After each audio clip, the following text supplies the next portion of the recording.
Halo semuanya, selamat datang di channel Autodiver. Akhirnya, kami berkesempatan untuk mengetes salah satu SUV fenomenal yang diperkenalkan pada ajang Gias 2023 lalu dan sudah diluncurkan beberapa waktu lalu di tahun 2024 dan cukup banyak membuat orang penasaran dengan mobil yang ada di sebelah saya ini, yaitu Great Wall Motors Tank 500. Mobil ini memiliki harga yang setengahnya dari salah satu model yang cukup melegenda, yaitu Toyota Land Cruiser. Lantas seperti apa mobilnya, seperti apa rasa berkendaranya, bagaimana soal fitur-fitur off-roadnya yang sangat banyak di mobil ini, dan juga dia mengusung mesin hybrid. Apakah hybridnya hebat dalam mencatatkan angka konsumsi bahan bakarnya, dan juga bagaimana tenaga dari mobil ini. Ikuti terus videonya.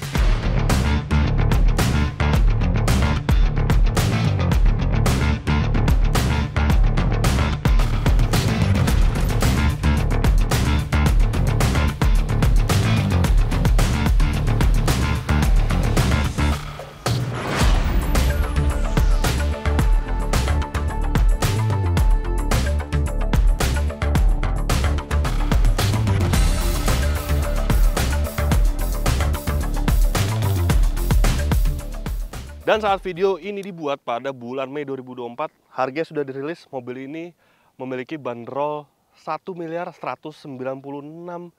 juta rupiah. Harga yang cukup mahal untuk mobil Tiongkok, dan dia menjadi mobil Cina termahal saat ini di Indonesia. Tapi jika dibandingkan dengan beberapa pesaingnya seperti Toyota Land Cruiser, kemudian Land Rover Defender, ya bisa dikatakan ini setengah harganya daripada mobil-mobil tersebut. Dan untuk review tentang impresi pertama lengkapnya sudah kami tayangkan di YouTube channel Autodiver pada saat ajang Gias 2023 lalu. Anda bisa klik linknya di atas. Saat ini kami fokus kepada bagaimana sebenarnya, bagaimana impresi off-roadnya, karena kami sudah berada di area off-road, dan highlight-highlight dari mobil ini. Oke, secara desain memang mobil ini sangat-sangat maskulin, dan jika dilihat lebih lama ya, ini seperti mobil kasta teratas dari SUV asal Tiongkok, dan seperti mobil kaisar-kaisar gitu loh. Ini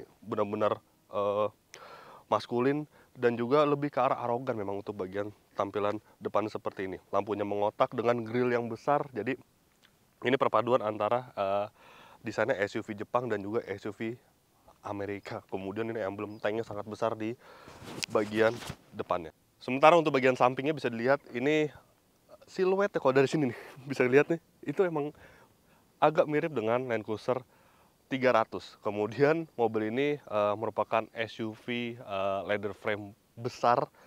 Ya bisa dilihat ini ground clearance-nya sangat tinggi, dan bisa dilihat ini, jarak antara ban dengan fendernya sangat jauh. Tapi ya itu yang menjadi salah satu highlight dari mobil ini.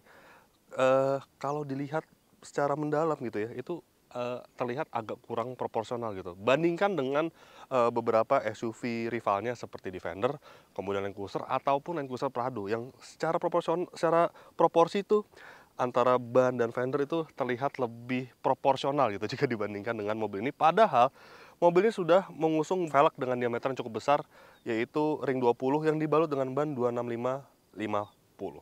Dan untuk bannya bawaan standarnya seperti ini, dia ban halus, ban jalanan, bukan untuk ban off-road. Makanya nanti kita akan tes mobil ini semampunya saja, tidak yang ekstrim off-roadnya, tapi tetap kita akan tes karena mobil ini fitur off-roadnya cukup mumpuni dan cukup lengkap. Oke, untuk dimensi panjang mobil ini mencapai 5070 mm atau 5 meter lebih sedikit. Mobil ini lebih panjang sedikit dibandingkan Land Cruiser karena dia memiliki ban serep konde di bagian belakangnya. Kemudian yang menjadi highlight juga, mobil ini dilengkapi dengan footstep elektrik yang membuat Anda nyaman ketika masuk ke dalam mobil. Seperti ini. Tuh. Dan dia bisa melipat ketika ditutup. Dan di balik kap mesin yang sangat besar ini, dimensi kap mesinnya, bisa dilihat dia bukan menyimpan mesin yang besar, bukannya V6 atau V8. Ada versi V6 turbonya di China, tapi untuk masuk di Indonesia itu mesinnya cukup mungil. Dia dibekali dengan mesin 2000 cc 4 silinder yang menghasilkan tenaga 246 horsepower serta torsi 380 Nm. Dan belum sampai di situ, dia dikawinkan juga dengan motor listrik yang memiliki tenaga motor listriknya saja ya 105 horsepower serta torsi 268 Nm. Sehingga total keseluruhan tenaga dari mesin ini mencapai 346 horsepower serta torsi 615 Nm. Wow, itu mesin yang sangat besar, tetapi untuk mekanisme hybridnya, untuk motor listriknya saja, dia tidak menggerakkan keempat rodanya, melainkan hanya penggerak roda belakang saja. Jadi seperti asis untuk menjalankan mobil ini untuk roda belakang saja. Sedangkan untuk roda depan itu dia tidak dilengkapi dengan asis dari motor listrik. Ya, nanti kita akan mengetahui seberapa hebat tenaganya dan juga seberapa irit dari mobil ini karena dia memiliki mekanisme hybrid. Saya lupa menjelaskan sedikit soal suspensi mobil ini, dan mobil ini menggunakan per keong depan belakang, bukan air suspension. Dan untuk bagian depan dia menggunakan struktur gardan independen, sementara bagian belakang dia menggunakan gardan rigid. Jadi setupnya itu mirip-mirip dengan Toyota Land Cruiser. Oke, sekarang kita bahas ke bagian belakangnya.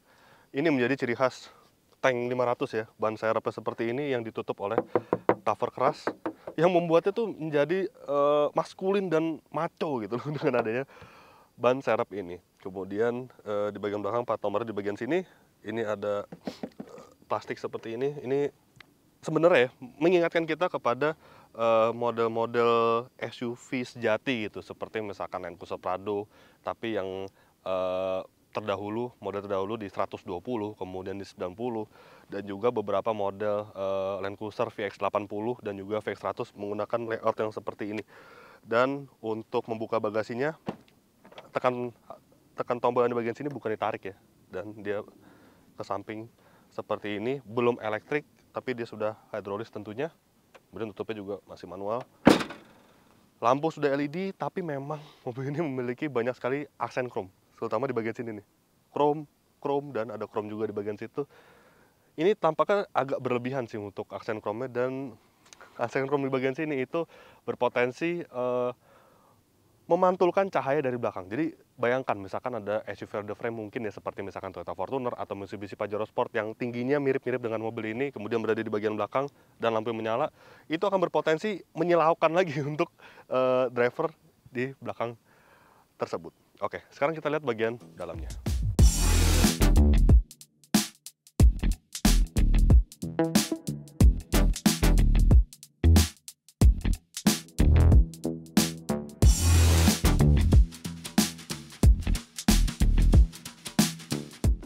Dan ini dia ruang kabin dari GWM Tank 500. Saya tidak akan menjelaskan secara detail lagi bagian belakang, bagian bagasi, kemudian akomodasi, karena sudah saya jelaskan pada saat first impressionnya. Anda bisa tonton video tersebut. Ini pertama kita buka dulu panoramic roof-nya yang besar sekali nih ukurannya.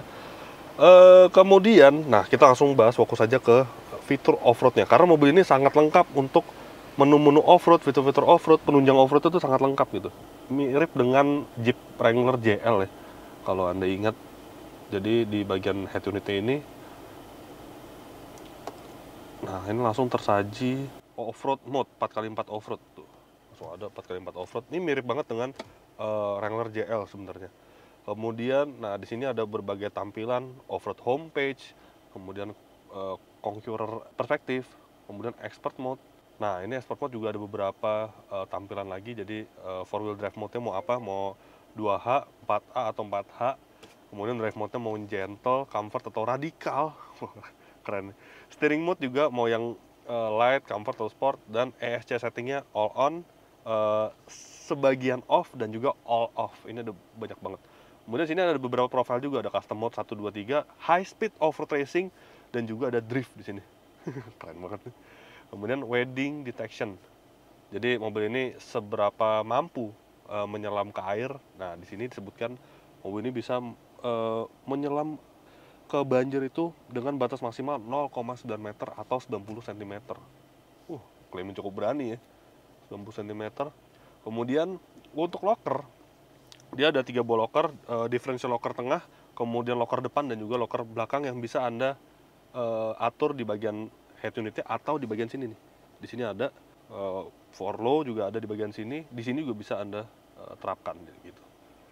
Kemudian semakin mudah lagi, mobil ini dilengkapi dengan kamera 360, tapi bukan sembarang kamera 360, karena dia bisa disesuaikan gitu kamera 360-nya, dan dia juga bisa clear chassis seperti ini.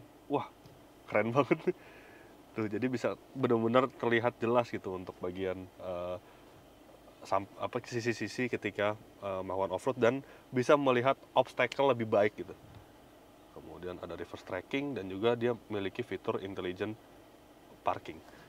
Dan ada juga fitur penunjang off-road seperti hill descent control di bagian sini. Ini bisa Anda aktifkan ketika ada menurun di turunan yang cukup terjal. Dan untuk mode berkendara ini cukup banyak. Ada yang auto. Nah, auto ini bisa mengadjust sendiri gitu, mobilnya berada di bagian mana, berada di medannya seperti apa. Kemudian jika secara manual ini cukup banyak. Ada normal mode, kemudian sport mode, ini mode terkencang dari mobil ini. Nah, ada eco mode. Nah, saya sudah mencoba mobil ini. Antara normal dan eco itu tentu respons gasnya lebih delay untuk eco. Itu yang pertama. Yang kedua adalah ketika Anda masukkan ke mode eco, itu penggeraknya hanya bagian belakang saja, jadi tidak penggerak 4 roda. Tentunya akan membuat konsumsi bahan bakar lebih irit dibandingkan Anda masukkan ke mode normal. Kemudian ada snow mode, ada mud mode, sand mode. Nah, kalau sand mode ini dia SC off langsung, 4H atau 4High, weight 4H ketika Anda melintasi banjir bisa pilih mode ini. Jadi cukup banyak ini mode berkendaranya.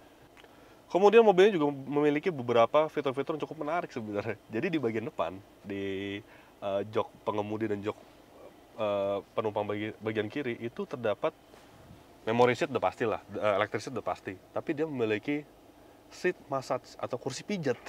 Ini keren banget nih. Jadi bisa di turn on, terus mau yang gaya apa, ada total ada 8 gaya pijat yang bisa Anda terapkan. Kemudian ada low, medium, high untuk level atau kekerasan dari pijat tersebut. Terus juga si footstep elektrik itu bisa Anda atur sebenarnya, mau dikeluarkan atau tidak ketika Anda buka pintu. Nah, bisa diatur di bagian head unitnya. Kemudian di bagian settings drive itu juga masih banyak, seperti dynamic steering torque control, itu bisa diatur di sini. Kemudian steering wheel not straight reminder, kemudian fatigue drive reminder. Jadi ketika Anda nyetir lama gitu ya, berkendara yang lama, nah ini bisa diingatkan melalui reminder yang di bagian sini. Off-road thermal management mode, the fan speed of the engine cooling system might increase after steering the car. Oh ya, oke.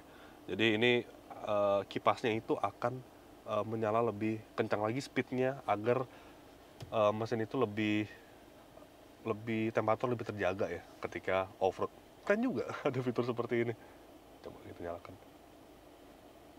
Off-road cooling mode is on, dan terdengar extra fan-nya dia lebih kencang lagi suaranya.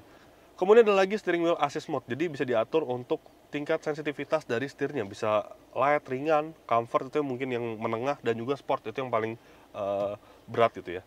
Kemudian ada juga energy recovery level. Nah, ini untuk regenerative braking-nya bisa diatur berapa step, ada 3 step di sini, ada low, normal, dan high. Bukan di bagian pedal shift seperti mobil listrik ya, tapi ada di bagian head unitnya, di bagian sistem entertainment-nya.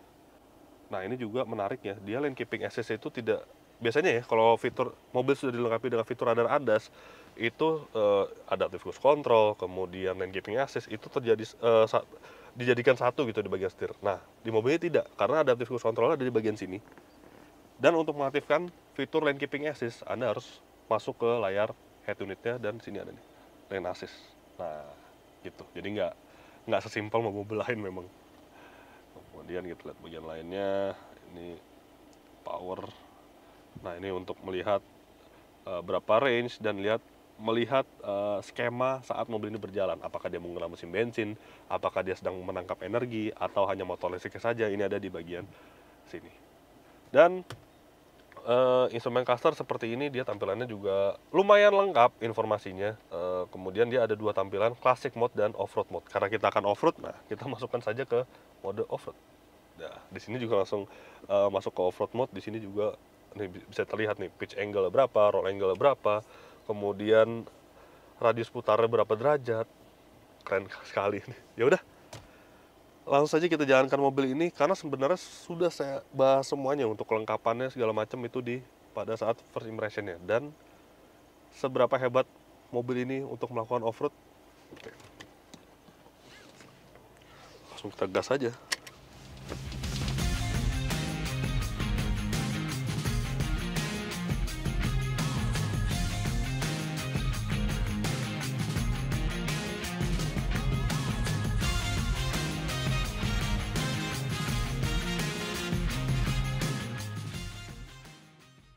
Ya, langsung saja kita jalankan di medan off-road mobil ini. Ini kebetulan tanahnya agak basah nih.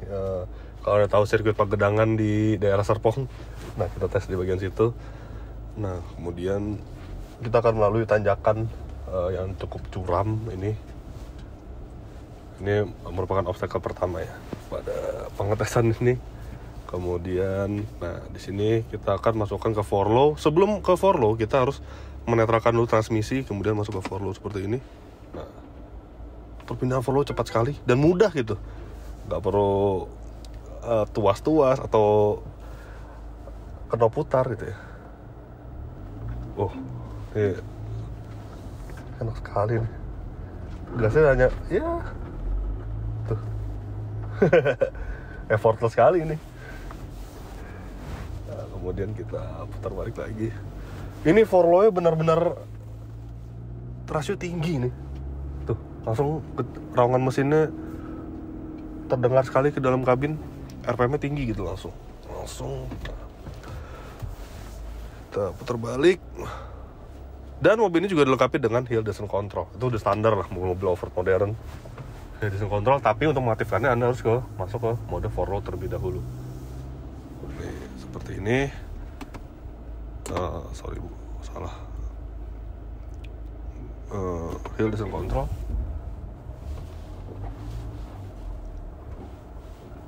Nah, tinggal lepas.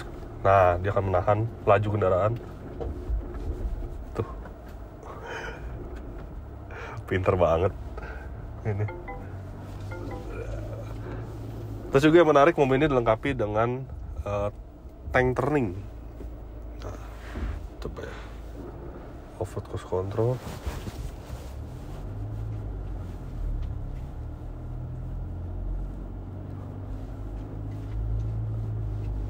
Ya, ini lagi pakai mode tank turning nih.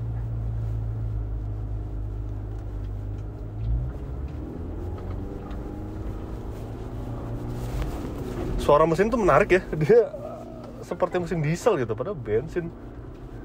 Nah, ini pakai tank turning. Ya, kita naik lagi sekali lagi. Dan dia juga punya off-road cruise control gitu. Ya, sedang standby. Ini warning apa ini? Nah, ini saya nggak ngegas sama sekali nih. Nah, tuh, nggak ngegas sama sekali loh ini. Tuh. Menarik banget ini fitur-fiturnya. Oke.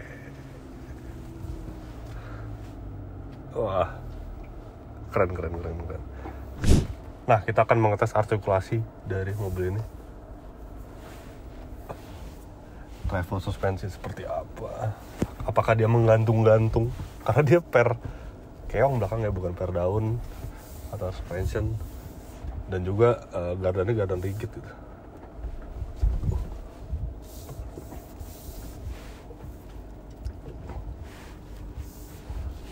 Oh. Terus rasa suspensi itu dia memang ya masih hasil leather frame sih. Kalau di jalan biasa tuh ada getar-getaran, tapi ketika off-road seperti ini dia berubah karakternya menjadi empuk gitu.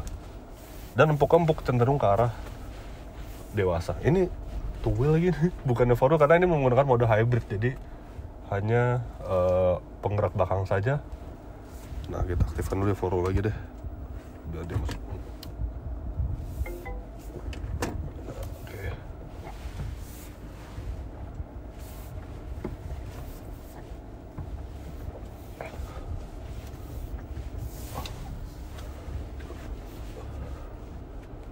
Wah. Dan dia travel suspensi panjang loh ini mobil. Nanti kita akan buktikan, kita akan gantungkan ban belakangnya seperti apa panjangnya. Nah, seperti ini. Wah.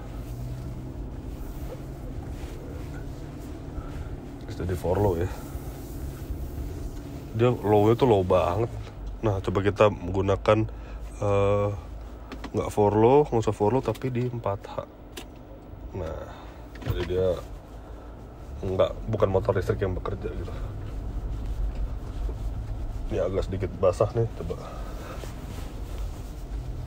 kita belokkan saja. Ban licin. Nah, bedanya nih, coba ya, kita aktifkan locker sekarang. Locker belakang, locker depan, dan tengah dia udah pasti ngunci. Nah, ya.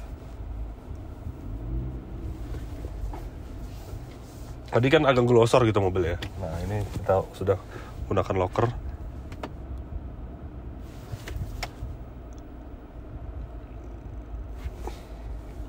Kok nggak aktif dia?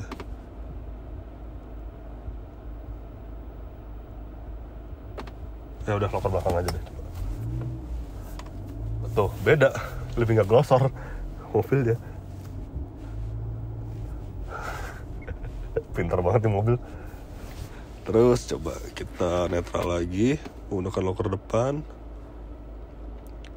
Kita bergerak di tikungan yang sama ya. Masih for low. Nah, kalau for low aktif, dia baru bisa aktif juga untuk locker depan belakang. Oke, ini sudah menggunakan triple lockernya. Seperti Mercy G-Class ya rasanya.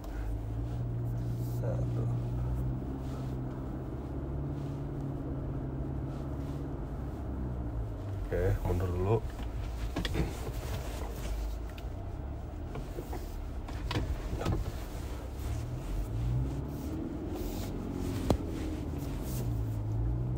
Tuh kan beloknya beda kan.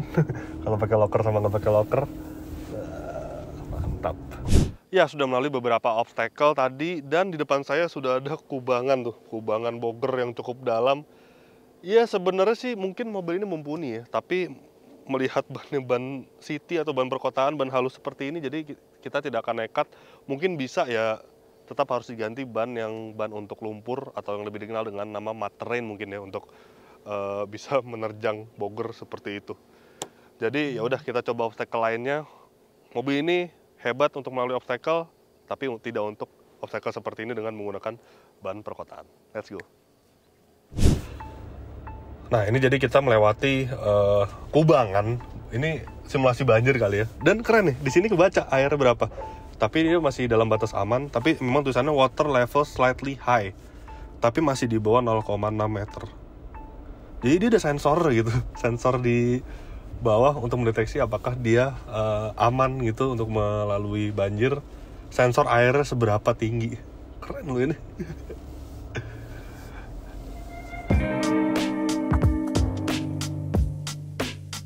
Puas melihat kemampuannya di tanah, sekarang kita lihat kehebatan mobil ini ketika berada di kondisi on-road. Ya, mobil ini andal sekali.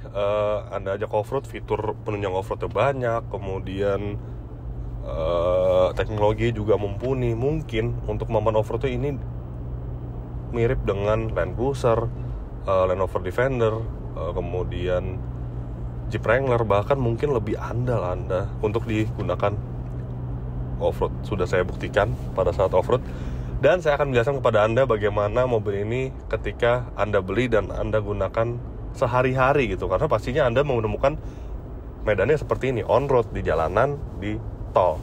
Yang pertama saya ceritakan masalah suspensinya. Well, GWM Tank 500 ini sejatinya adalah sasis leather frame.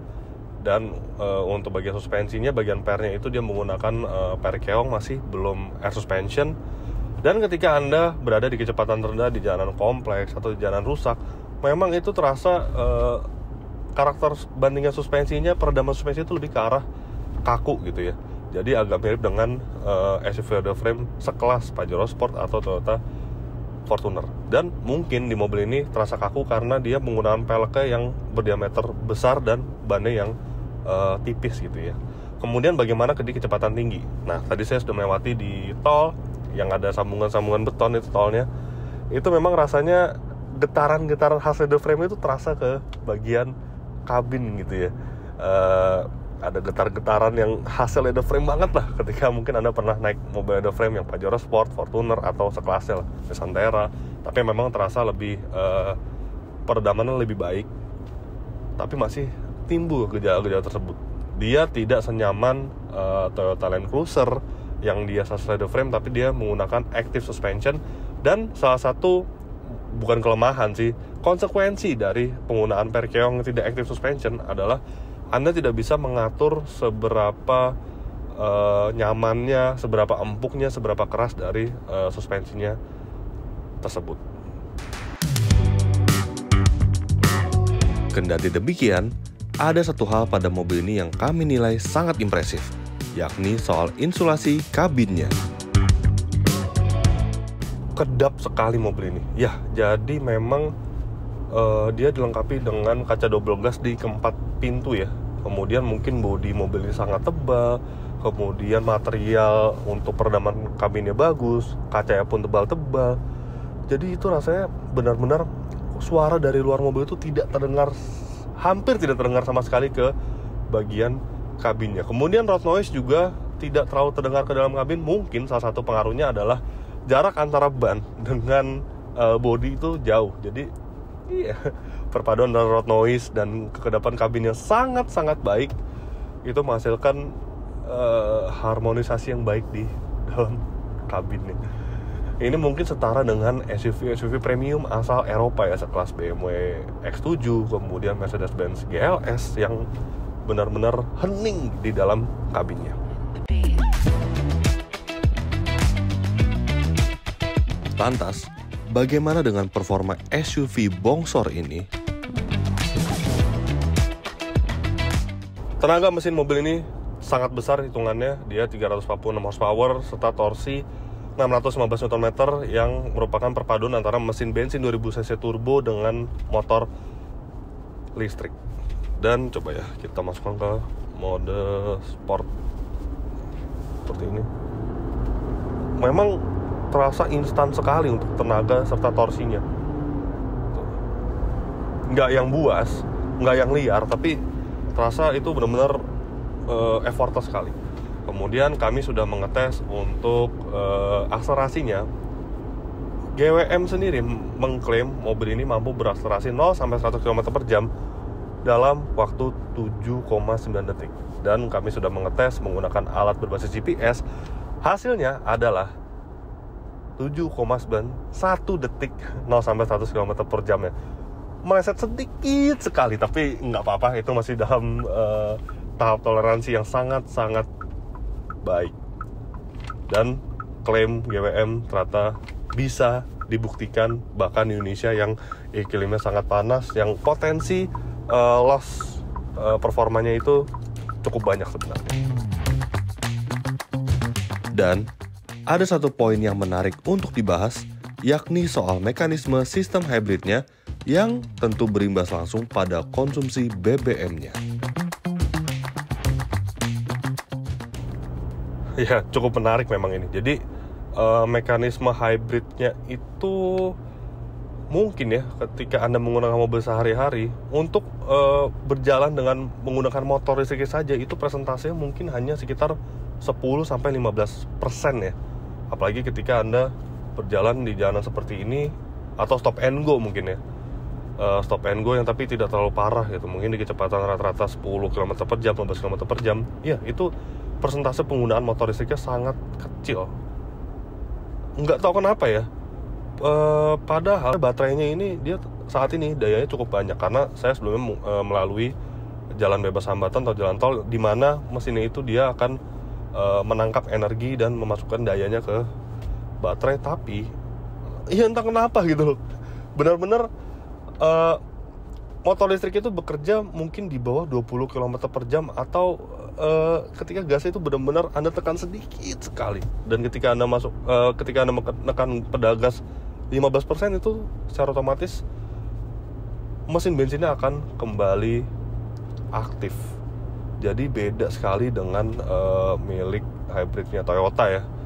Itu benar-benar kalau ketika Anda berada di dalam kota itu benar-benar mungkin sekitar 40-60% ya kinerja motor listrik 40%. kinerja mesin bensin 60% bergantian. Kemudian Honda juga begitu. Di mobil ini benar-benar motor listrik itu kinerjanya minor sekali. Entah kenapa. Dan sekali lagi motor listriknya dia menyalurkan tenaganya ke roda belakang saja, bukan ke 4 roda, karena motor listriknya satu di mobil ini. Dan karena sistem hybridnya lebih ke arah asis mungkin ya, bukan sebagai penghemat bahan bakar, bukan mengincar efisiensi bahan bakar. Makanya ada catatan menarik di mobil ini, yaitu soal konsumsi bahan bakarnya. Well, kami sudah mengetes untuk rute dalam kota dengan kecepatan rata-rata 22 km per jam. GWM Tank 500 ini berhasil meraih angka 7,8 km per liter. Oke, untuk rute tolnya dengan kecepatan rata-rata 90 km per jam, mobil ini berhasil meraih angka 11,7 km per liter. Ya, perlu diakui ini bukan figur konsumsi bahan bakar yang irit. Bahkan ini adalah mobil hybrid terboros yang pernah kami tes. Kemudian jika dibandingkan dengan SUV premium Eropa yang bermesin 3000 cc ya, ini juga figurnya terasa lebih boros. Jadi memang mungkin hybridnya ini ya dia sedikit membantu efisiensi bahan bakar, tetapi mungkin lebih ke arah boost performanya, bukan ke arah keiritan bahan bakarnya. Tetapi mobil ini masih menyimpan fitur radar ADAS yang tergolong lengkap. Fitur radar cukup lengkap dan dia kinerja juga sangat baik. Adaptive Cruise Control kita aktifkan coba ya. Nah, Adaptive Cruise Control. Kemudian, nah yang menarik adalah lane keeping assist-nya, karena Anda harus sedikit berkutat dengan layar sistem entertainment-nya. Jadi masuk ke menu vehicle, kemudian smart drive, dan di sini ada pilihan lane assist. Nah, lane keep assist. Nah, coba kerja. Lane keep assist-nya smart dodge, ada juga smart dodge.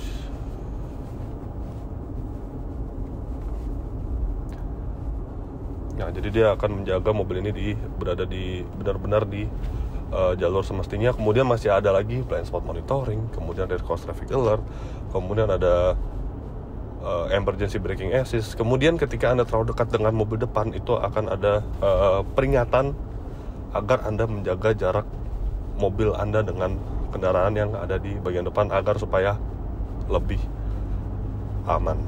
Tapi ya sekali lagi fitur radar mobil ini beroperasi dengan sangat baik, dan dia paket komplit lah untuk fitur radar keselamatan alias ADAS.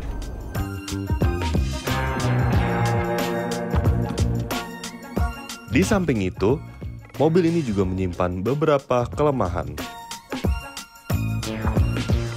Yang pertama adalah dia tidak ada untuk bagian lampu kabin ya, dia tidak ada door mode. Jadi ketika Anda membuka mobil ini atau menutup, itu terasa gelap gitu, karena memang dia nggak ada door mode yang biasanya ada di mobil-mobil pada umumnya, yang ketika Anda menekan tombol tersebut, Anda buka pintu dan dia akan menyala. Bisa Anda atur di bagian sini nih, ceiling light delay 20 detik, 30 detik, tapi ya rasanya kurang praktis aja gitu. Nggak langsung ada tombol di bagian sini untuk mengaktifkan fitur tersebut yang ada pada mobil pada umumnya. Kemudian yang kedua adalah feeling pedal remnya terasa apa ya, agak dalam, agak aneh. Ya memang ini kerap terjadi di mobil-mobil hybrid. Dia memang untuk mobil hybrid itu mekanisme berbeda dengan mobil bermesin bensin konvensional untuk bagian booster dan master rem dan peranti lainnya. Tapi rasanya di mobil ini tuh kalau belum terbiasa itu agak aneh gitu feeling remnya. Kemudian sistem entertainmentnya ini sebenarnya canggih, dia mampu menampilkan berbagai menu, pengaturan juga ada di bagian sini. Tapi rasanya lebih aman dan lebih menyenangkan lagi ketika ada mungkin sebuah knop putar yang terintegrasi dengan layar sistem entertainmentnya. Ya sekelas mobil Eropa lah, sekelas BMW, kemudian sekelas Mazda ya, Mazda yang mobil Jepang itu terasa sangat intuitif dan sangat menyenangkan untuk mengoperasikannya bahkan ketika Anda berkendara. Kalau seperti ini kan jadi fokus Anda terbagi gitu. Ketika Anda ingin mengatur misalkan tadi si lane keeping assist itu rasanya agak repot gitu ya, kurang aman jadinya. Dan yang terakhir adalah transisi dari motor listrik ke mesin bensinnya itu terasa sekali gitu. Jadi tidak begitu nih. Ini sekarang di EV nih. Coba ya saya agak tekan. Nah kalau kecepatan agak tinggi sih nggak terlalu berasa ya. Tapi ketika di kecepatan rendah dari EV mode ke ICE mode nya, bukan ICE mode sih, hybrid mode nya yang perpaduan antara mesin bensin dan juga motor listrik itu terasa agak terasa jedaknya gitu loh, terasa kurang halus gitu untuk transisinya. Namun tentunya, mobil ini juga menyimpan beberapa detail-detail menarik. Yang pertama adalah soal kursi pijatnya ya. Well, kursi pijat mungkin bukan pertama kali ditemukan di mobil, tapi di mobil ini entah kenapa kinerjanya terasa yang paling optimal gitu. Jadi power itu paling keras dan pijatannya benar-benar kerasa ke badan. Entah kenapa ya, saya sudah mencoba di BMW i7 untuk jok baris belakangnya itu power pijatnya biasa aja. Kemudian di EV9 udah lumayan oke. Nah di mobil ini yang paling terasa gitu pijitan dari joknya. Kemudian mobil ini dilengkapi dengan footstep elektrik. Nah, saya lihat dulu ya, saya agak lupa ininya. Nah ini kelemahannya dari sistem entertainment yang tidak dilengkapi dengan knob putar, jadi fokusnya terbagi-bagi gitu ya. Nah electric side step ini bisa Anda adjust, bisa Anda nyalakan atau matikan. Kemudian dia juga ada roof mode. Nah jadi roof mode itu ketika Anda ingin menggapai atapnya atau ingin membawa barang mungkinnya dengan roof rail. Nah Anda bisa aktifkan. Jadi ketika Anda berada di mode roof mode, nah Anda bisa menginjak menginjak footstep-nya dalam keadaan pintu tertutup. Kemudian ada special side step mode disable. Jadi ini ketika Anda aktifkan di sini, nah dia tidak akan aktif ketika berada di mode 4-wheel drive, 4low, matte, dan sand. Itu gunanya untuk improve vehicle driving ability. Jadi untuk meningkatkan kemampuan off-roadnya.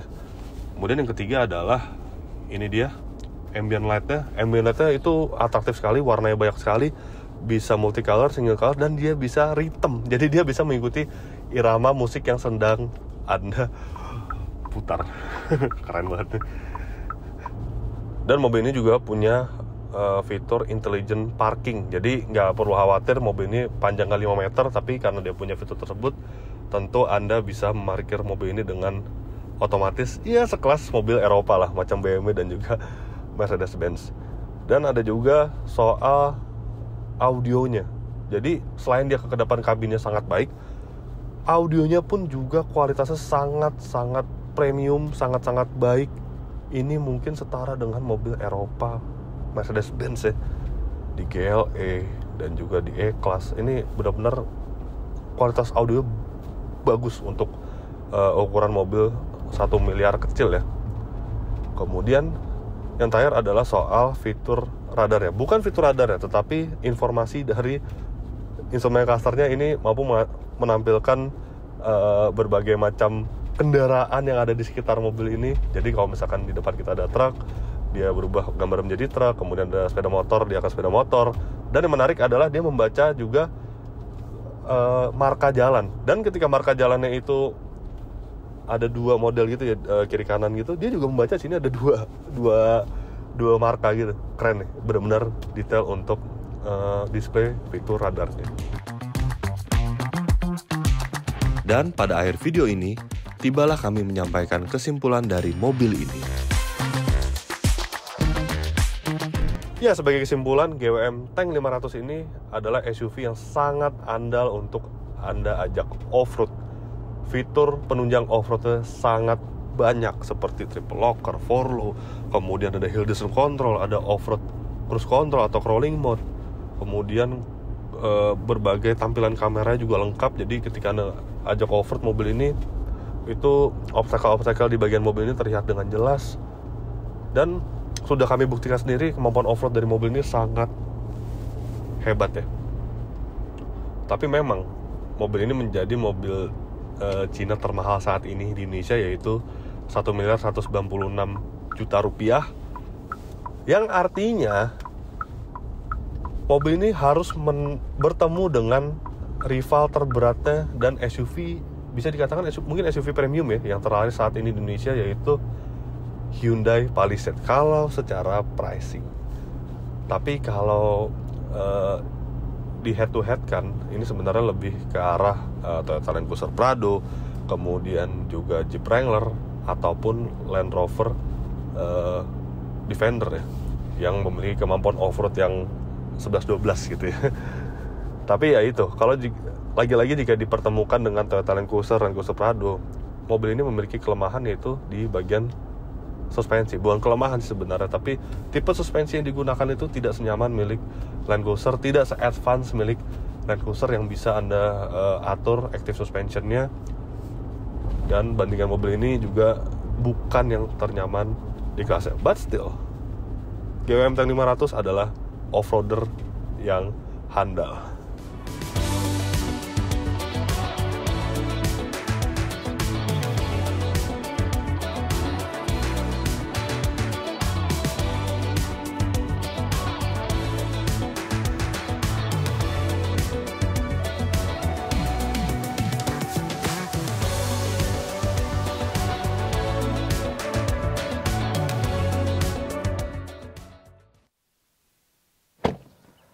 Oke, jadi begitulah hasil review lengkap kami terhadap GWM Tank 500. Klik like jika Anda menyukai video ini, subscribe bila Anda belum, dan jangan lupa juga untuk isi kolom komentar di bawah.